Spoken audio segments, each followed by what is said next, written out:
저는 성경 중에 몇 곳의 중요한 말씀을 뽑아라면 아마 5손가락 안에 그 시편 121편을 뽑을 것입니다. 먼 여행을 떠날 때 아무것도 가질 수 없고 성경 가운데 한 5곳의 말씀을 뽑아라면 저는 이 121편 하나님은 나를 지키는 하나님이다, 이 여행 속에, 이 여정 속에 이 말씀을 의지하고 출발할 것입니다. 오늘은 특별히 말씀의 제목이 믿음의 열매가 되는 것은 감사다. 우리 안에 모든 것은 열매가 있어야 하잖아요. 가정에도 열매가 있어야 되고, 공부하는 학생도 열매를 내는 공부를 해야겠죠. 직장 생활은 그 회사적인 차원에도 소득의 열매를 내어야 되는 겁니다. 예수님께서 말씀하셨습니다. 그들의 열매로 그들을 알지라. 그러니까 열매를 보면 그가 누군지는 알게 되어진다고 하는 말씀입니다. 사람의 수준이 달라요. 그런데 우리가 일반적으로 가장 쉽게 한 사람의 수준을 평가하고 그 됨됨이 존재의 가치성을 논할 때 무엇을 보고 말하는가? 얼굴입니까? 처음에는 얼굴이겠죠. 그러나 30분이 지나버리면 얼굴은 아무것도 아님을 여러분 아셔야 됩니다.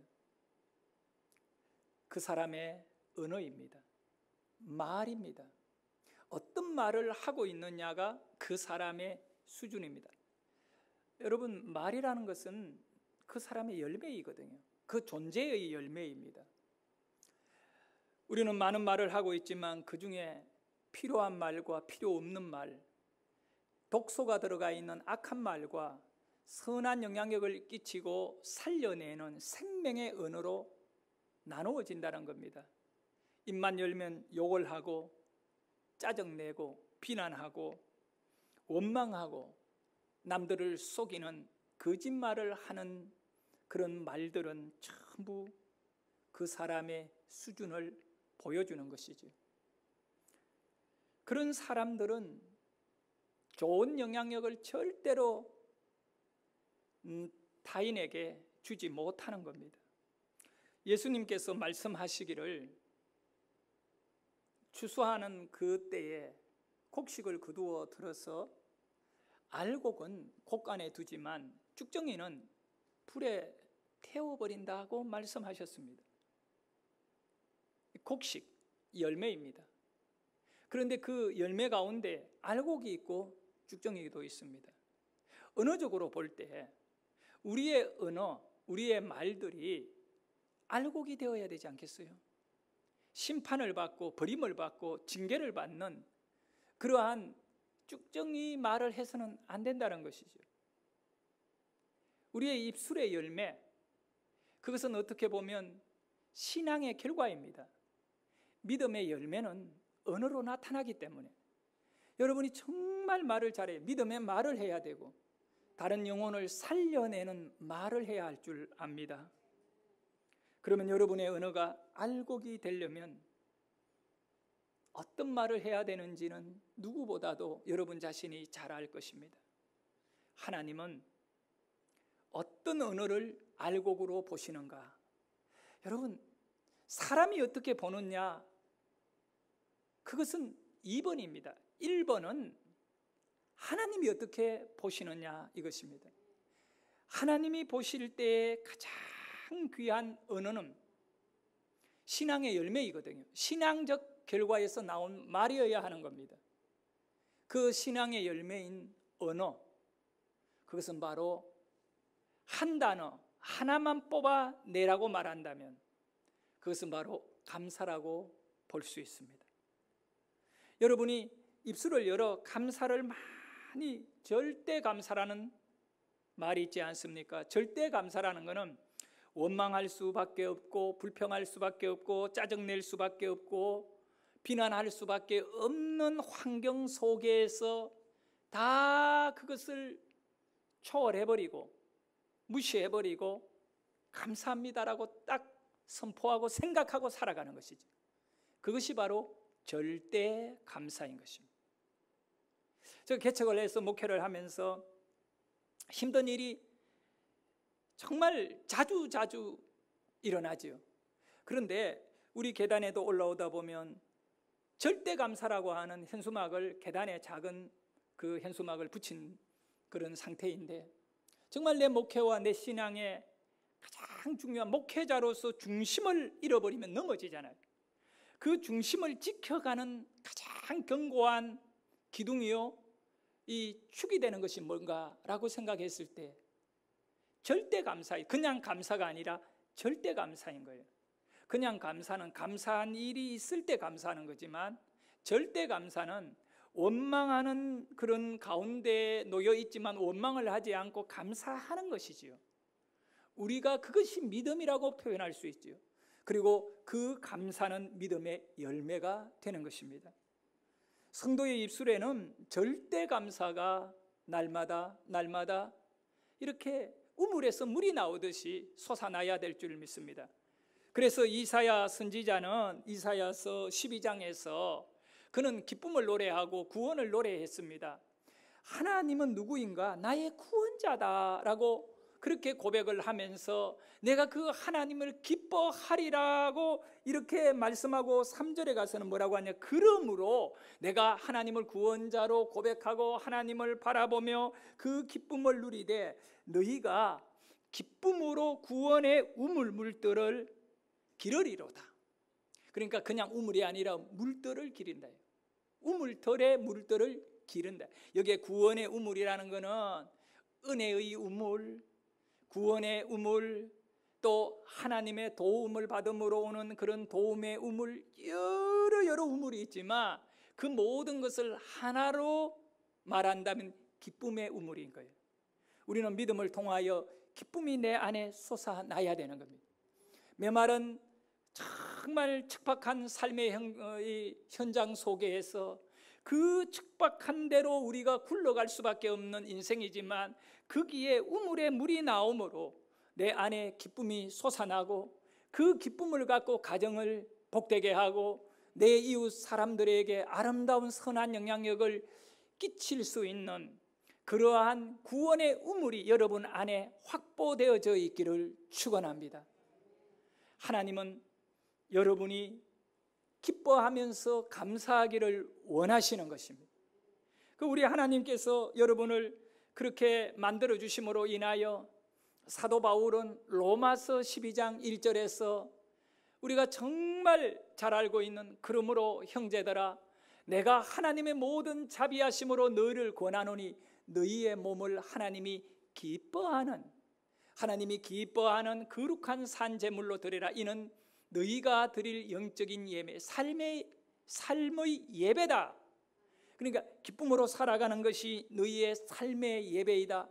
그러나 여기에 거룩한 산 제물이라고 말해요. 여러분, 일반 양들과 제물로 선택되어진 이후에 제단에 올라간 이 양과 엄청난 차이가 나는 것이지요. 본질적 차이가 나버리는 겁니다. 일반 양들은 사람이 먹고 사람이 필요를 따라 사용되어지지만 제물로 이 분리가 되고 구분이 된 이후에 제단에 올려진 그 양은 거룩한 것으로 더 이상 인간의 영향력과 인간의 어떤 터치가 불가능한 하나님 앞에 드려짐의 은혜 안에 놓여지는 그 참 놀라운 그런 제물이 되어버리는 거거든요. 그래서 로마서를 통하여 바울은 뭘 우리에게 깨닫게 하느냐 하면, 너희가 그 수많은 양들 가운데 특별히 거룩한 산 제물이 되어버린, 네가 살아있으니 산 제물이라고 말하겠다. 원래는 제물은 죽어야 되거든요. 양은 죽어야 되지만 너는 지금 살아있으니까, 그러면 너는 제물이기는 제물이 돼 산 제물로서 너는 특별한, 이제 더 이상 사람들의 기쁨을 위하여 존재하는 자가 아니라 하나님께 구별된 자로 너는 그렇게 살아야 되는데, 그 말의 의미는 너가 드릴 영적인 예배다. 너는 예배의 삶을 살아야 된다. 이런 부분으로 볼 때에 예배자, 하나님을 믿는 여러분의 존재의 의미는 뭐냐? 구별이라는 겁니다. 제물은 구별이 되거든요. 이 구별되어지는 거예요. 구별되어져. 성지, 거룩한 장소인 성소가 왜 일반적인 수많은 건물, 화려한 궁전보다 더 중요합니까? 그것은 구별되었기 때문에 그렇습니다. 그와 같이 우리 성도들, 하나님을 믿는 그런 모든 크리스찬들의 삶의 가장 중요한 의미는 구별되어지는 겁니다.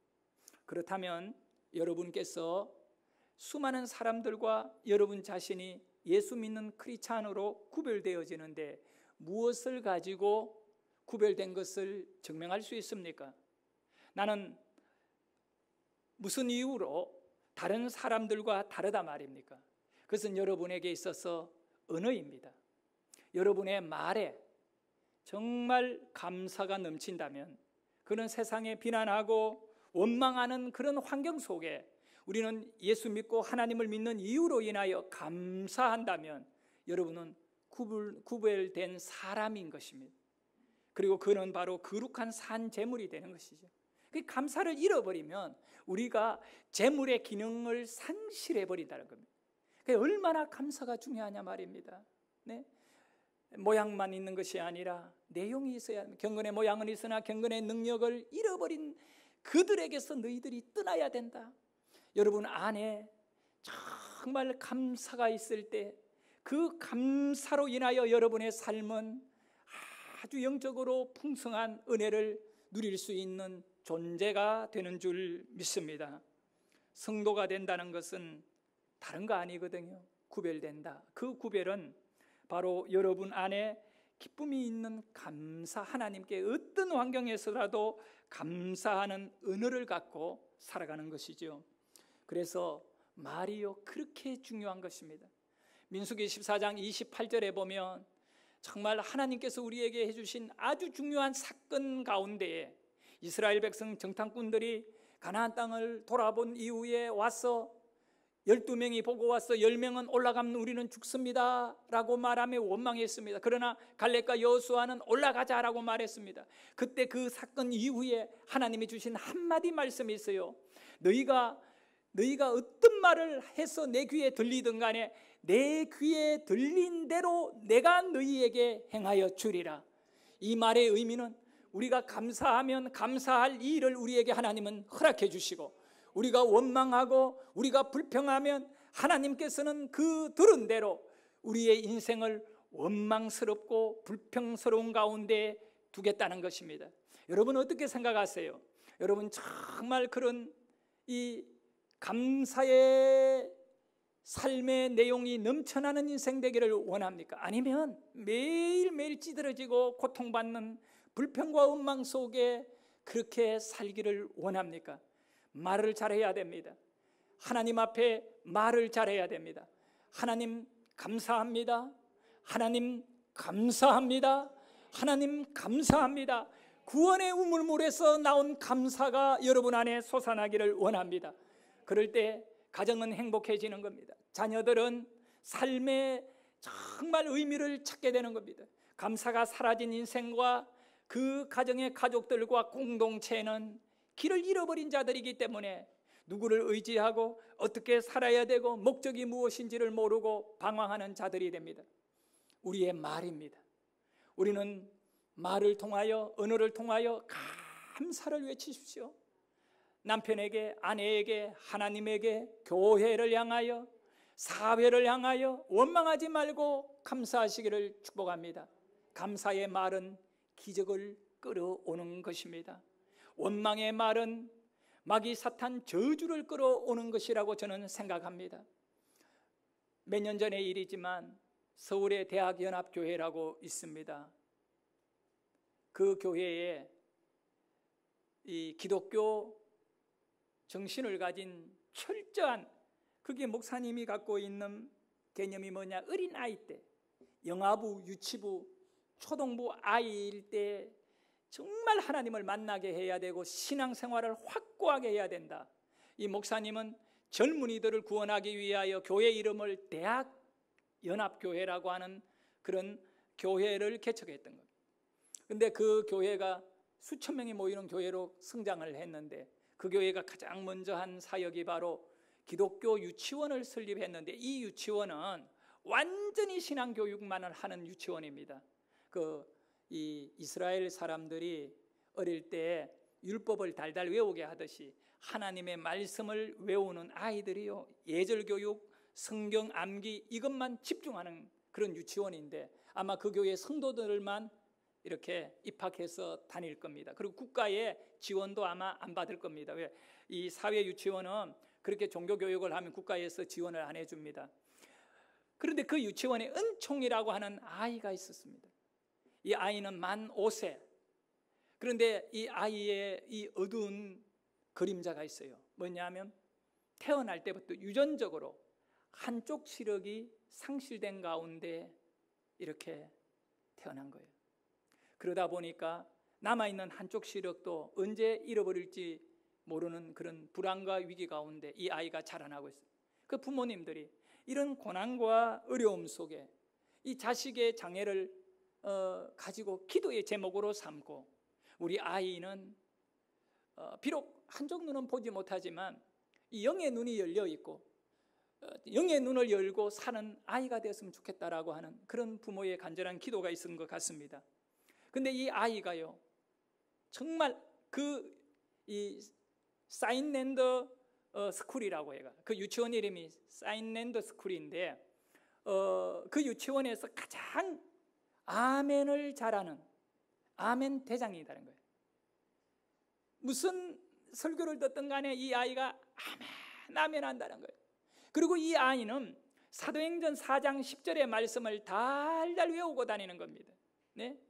나사렛 예수 그리스도의 이름으로 이 사람이 건강하게 되어 너희 앞에 섰느니라. 이 아이는요, 돌아다니면서 계속 이 말씀을 외우고 다니는 겁니다. 나사렛 예수 그리스도의 이름으로 이 사람이 건강하게 되어 너희 앞에 섰느니라. 이 말씀의 배경은 사도행전 3장에서 베드로와 요한이 성전 문 앞에 앉아 태어나면서부터 안전병이었던 그 장애자가 베드로가 말하기를 나에게는 은과 금이 없건만을 내게 있는 것으로 너에게 준다. 나사렛 예수의 이름으로 일어나 걸으라고 그 안전병이를 일으켜 세워버린. 그러나 그 안전병이가 나이가 40살이에요. 40년 동안 걸어보지 못한, 태어나면서부터 안전병이었기 때문에. 그리고 난 다음에 이 사람이 일어나서 걸어다니는데 사람들이 깜짝 놀라가지고 무슨 일이 일어났느냐라고 했을 때 베드로가 외칩니다. 이 사람이 내 능력이 아니라 나사렛 예수의 이름으로 건강하게 되어 너희 앞에 서 있느니라. 그 말씀을 은총이가 매일매일 유치원에서 외쳤는데, 이제 부모들이 주기적으로 이 아이의 시력, 남아있는 하나의 눈을 검사를 해가는데 어느 날 안과에서 검사를 하고 놀라운 일에 의사가 말하기를 이런 역사는 이런 일은 일어날 수 없는 일이 일어났다. 뭐냐면 아예 한쪽 눈이 볼 수 없는 눈이었는데, 그래 검사를 한번 해보니까 이 아이가 그 못 보는, 유전적으로 못 보는 눈이 완전히 시력이 살아나가지고 볼 수 있게 되어버린 것입니다.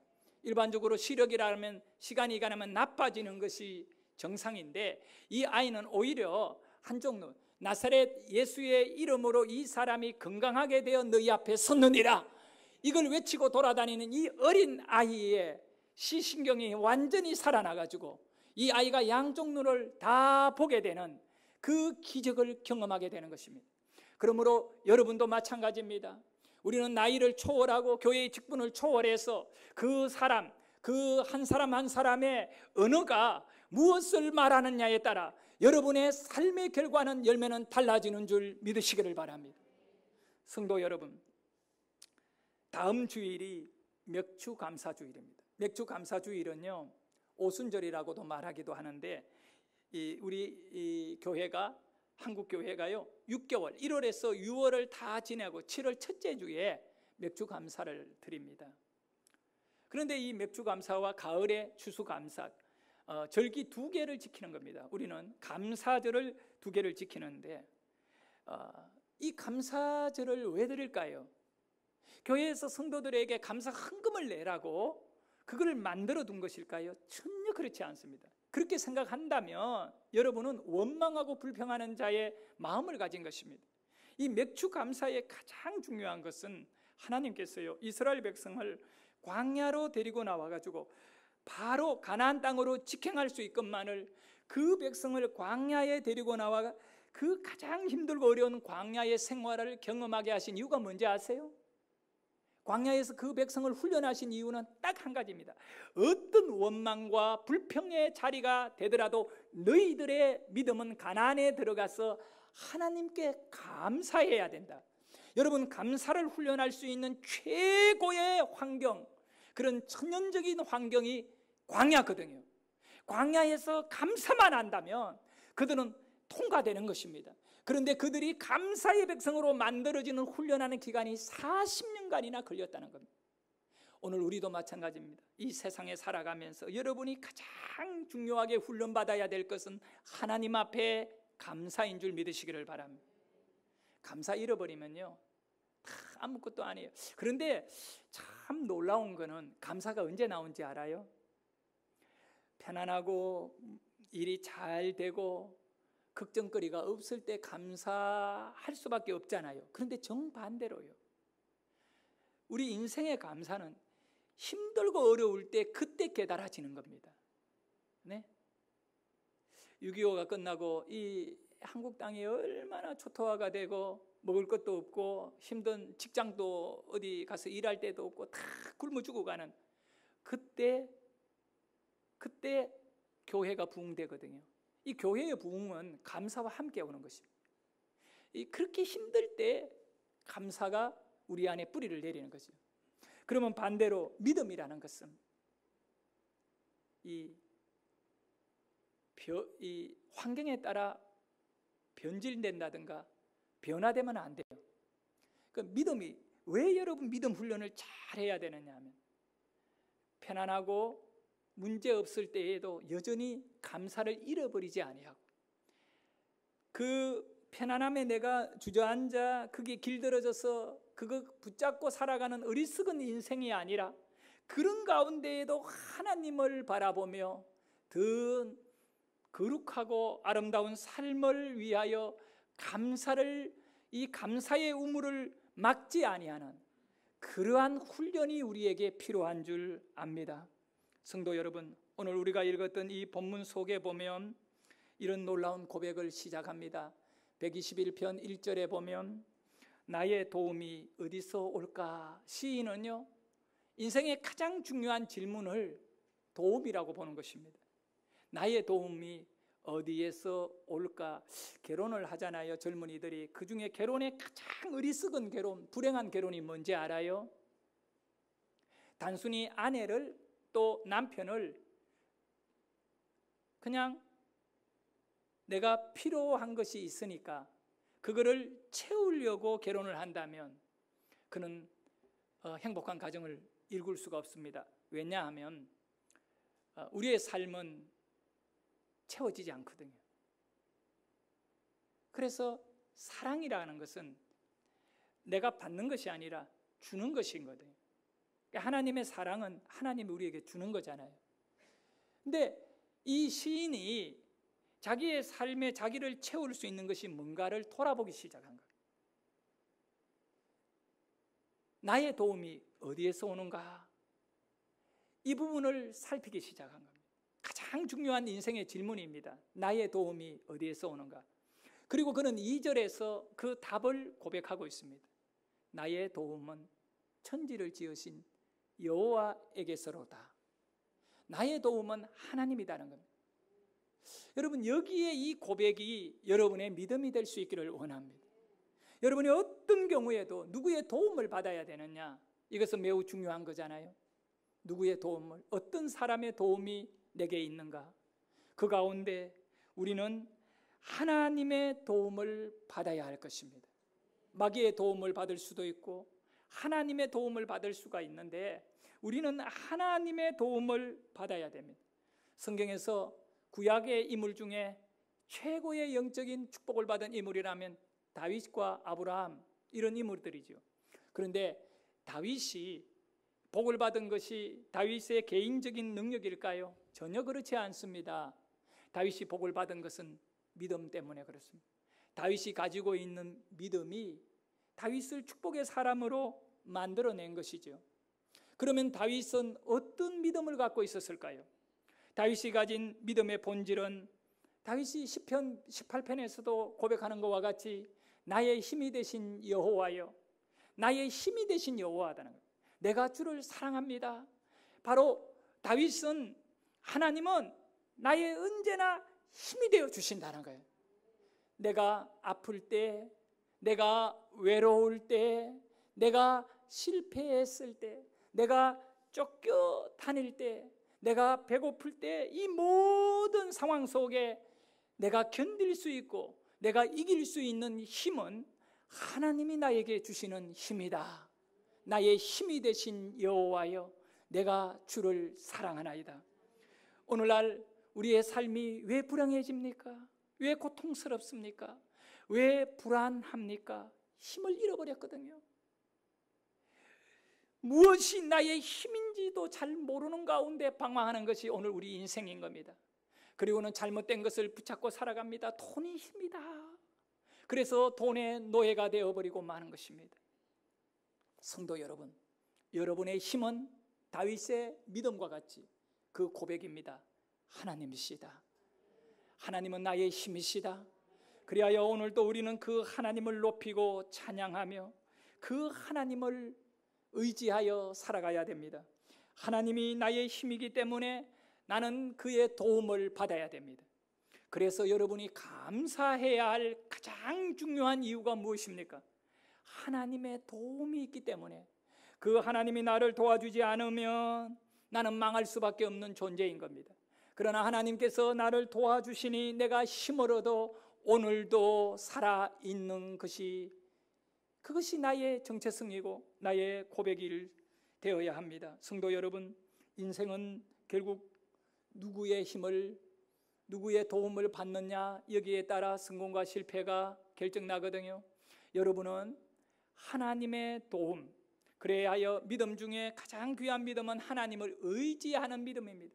내가 잘났노라고 고백하는 것이 아니면, 시인은요 자기 주위에 여러 힘을 찾을 수 있었지만 그거는 다 한순간의 힘에 지나지 않는 것을 알고 나의 힘은 하나님밖에 없다, 이 고백을 하는 것이잖아요.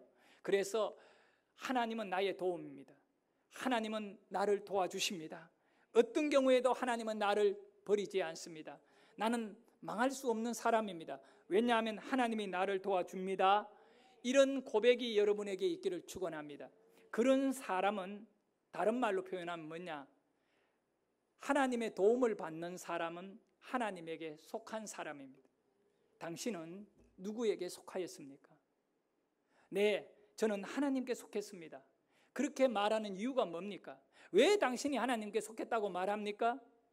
그때 그가 대답해야 됩니다. 나는요 날마다 하나님의 도움을 받아야 살거든요. 하나님의 도움을 받지 않으면 나는 아무것도 아니에요 라고 그렇게 고백한다면 그는 정말 하나님께 속한 사람입니다. 여러분, 하나님께 속한 자마다 세상을 이기느니라. 이 세상을 이기려고 싸우지 말고 하나님께 속하십시오. 그러면 여러분은 어떤 경우에도 이겨내는 멋진 인생이 될 줄 믿습니다. 문제는 우리가 하나님께 도움을 못 받으니까 자기가 어디에 속해 있는지도 모르고 그렇게 살아가다가 길을 잘못 들어선 거죠. 잃어버린 거죠. 세상 것에 그냥 끌려가다가 마는 것입니다. 초대교회 성도들을 가르쳐서 고백을 했습니다. 그리스도인이라고. 여러분을 가르쳐 그리스도인이라고 하죠. 그 말의 의미가 뭔지 알아요? 이 말은요, 이 줄여진 말이에요. 그리스도에게 속한 사람이다, 이 말이거든요. 다른 이유가 아니에요. 그런데 사실은 그가 그리스도에게 속하지도 않은 가운데 살아가면서 나는 그리스도인이라고 그렇게 착각에 빠져 살아가는 사람이 얼마나 많은지 모릅니다. 정말로 우리가 그리스도에게 속하여 있다면 그는 그리스도의 도움을 받아야 되는 것입니다. 그리스도의 도움이 필요 없는 자가 어떻게 그리스도인이 될 수 있고, 그리스도의 도움을 받지 않는 자가 어떻게 그리스도인이라고 말할 수 있습니까? 그는 예수에게 속하지도 않았는데 말입니다. 성도 여러분, 믿음의 열매는 바로 그리스도에게 속한 자들이기 때문에 여러분은 망할 수도 없고 그래서 여러분이 그걸 깨달아야 돼요. 나는 예수님께 속해 있는 사람이다. 그래서 하나님 감사합니다. 그 감사가 여러분에게 고백되어지는 겁니다. 사람이 하나님께 속하게 되면 어떻게 해야 하는지 아십니까? 요한 1서 4장 3절에 보면 이런 고백이 있습니다. 읽습니다. 시작. 예수를 시인하지 아니하는 영마다 하나님께 속한 것이 아니니. 예수를 시인해야 하나님께 속한 거예요. 근데 어떻게 시인하느냐? 다른 거 아니에요. 나는 예수님의 도움을 받아야 구원을 받고, 예수님의 도움을 받아야 세상을 이기고, 예수님의 도움을 받아야 행복하게 살아간다. 예수님의 도움, 그 도움이 여러분에게 있다는 거죠. 그래서 오늘 본문에 121편 1절에 나의 도움이 어디에서 오는가? 그 인생의 길을 찾는 질문입니다. 내 인생의 길은 어디에인가? 이 고백입니다. 그러더니 나의 도움은 여호와 하나님, 천지를 지으신 여호와 하나님이다. 그래서 이 시인은 고백하는 거죠. 내 인생의 길은 신앙밖에 없다. 주님을 따라가는 길밖에 없고 믿음의 경주를 해야 할 인생이다. 하나님의 도움을 받잖아. 그렇게 해서 5절과 8절을 여러분 크게 한번 읽어보도록 합니다. 5절에서 8절까지 읽습니다. 시작. 주시는 이시라. 여호와께서 내 오른쪽에서 내 그늘이 되시나니 낮에 해가 너를 상하게 하지 아니하며 밤의 달도 너를 해치지 아니하리로다. 5절에서 8절까지 읽으시기를 바랍니다. 여호와께서 너를 지켜 모든 환난을 면하게 하시며 또 내 영혼을 지키시리로다. 여호와께서 너의 출입을 지금부터 영원까지 지키시리로다. 성도 여러분이 5절에서 8절 사이에 지켜준다 이것이 계속 반복되어지고 있습니다. 나의 도움은 하나님께로부터 오는데 그 하나님께서 나를 지켜주시는데, 그가 뭐라고 고백합니까? 여호와는 너를 지키시는 이시라. 너의 오른편에 그늘이 되어 주시고 여호와께서 너를 지켜 모든 환난을 면하게 해 주시고 여호와께서 너의 영혼을 지켜 주시고 너의 출입을 지금부터 영원토록 지켜. 우리가 어떤 문을 들어가고 나오든 간에 때로는 슬픔의 문을 들어갈 수도 있고 때로는 아픔의 문을 들어갈 수도 있고, 그럴 때에도 여호와께서 너를 지켜주니까 너는 안전하다는 겁니다. 성도 여러분, 하나님께서 여러분을 지켜주심을 감사하기를 원합니다. 하나님께서 여러분의 가정을 지켜줌을 믿으시기를 바라고, 여러분의 자녀를 지켜줌을 믿어야 되고, 건강을 지켜줌을 믿어야 되고, 영혼을 지켜줌을 믿어야 되고, 여러분의 모든 출입하는 그 문을 지켜주는 하나님이십니다. 이 시간 우리 같이 한번 찬양합시다. 하나님은 너를 지키시는 자.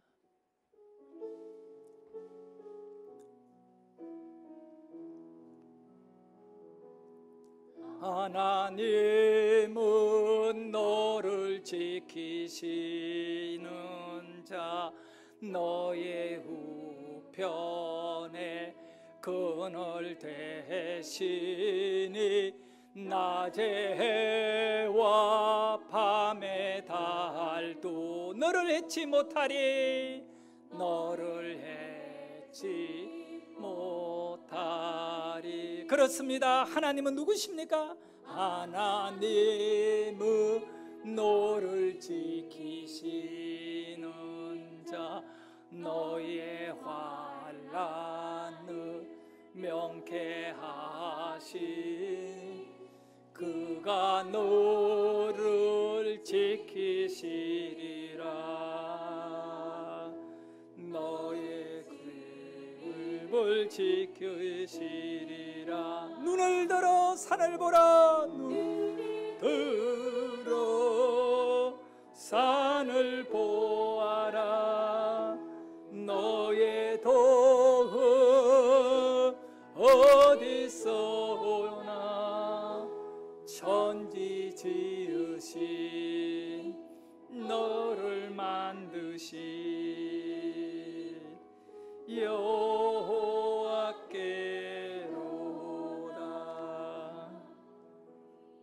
여러분이 여러분이 믿어야 할 것이 하나가 있어요. 감사하면 닫힌 문이 열리고, 감사하면 필요한 기적이 여러분에게 일어나는 것입니다.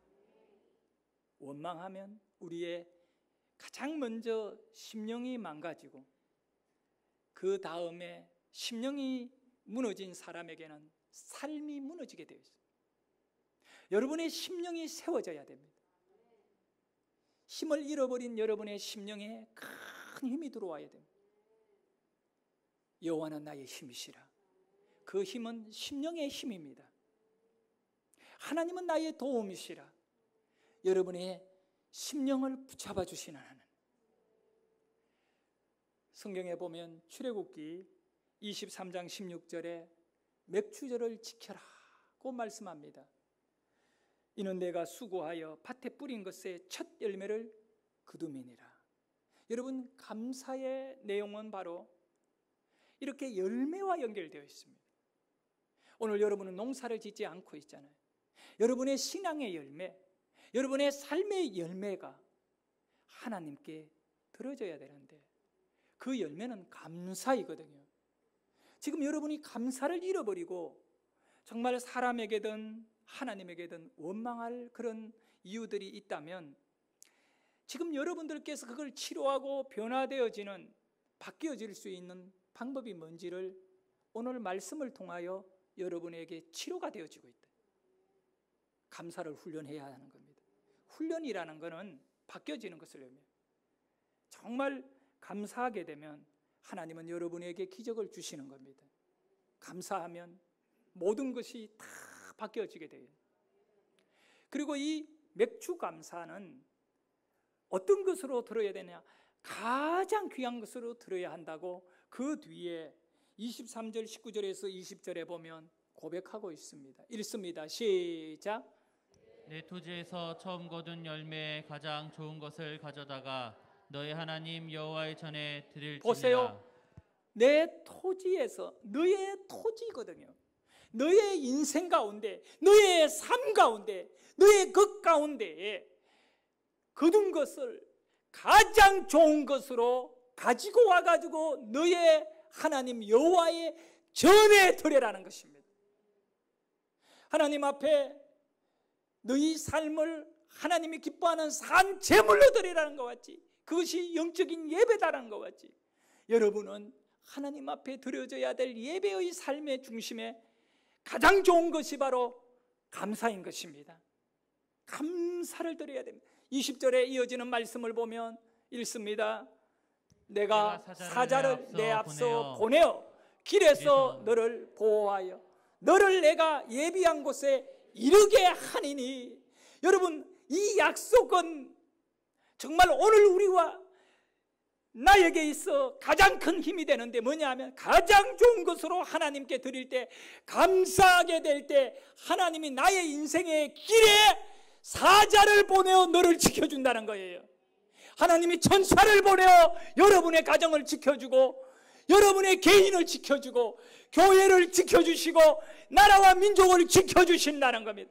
감사가 없으면 하나님의 사자가 나를 지키는 것이 아니라 마귀 사탄이 나에게 득실거리면서 우리를 짓밟게 되는 줄 아시기를 바랍니다. 감사하시기를 바라고요. 정말 가장 좋은 감사의 마음을 하나님께 드리는 그런 감사 주일 예배가 되기를 소원합니다.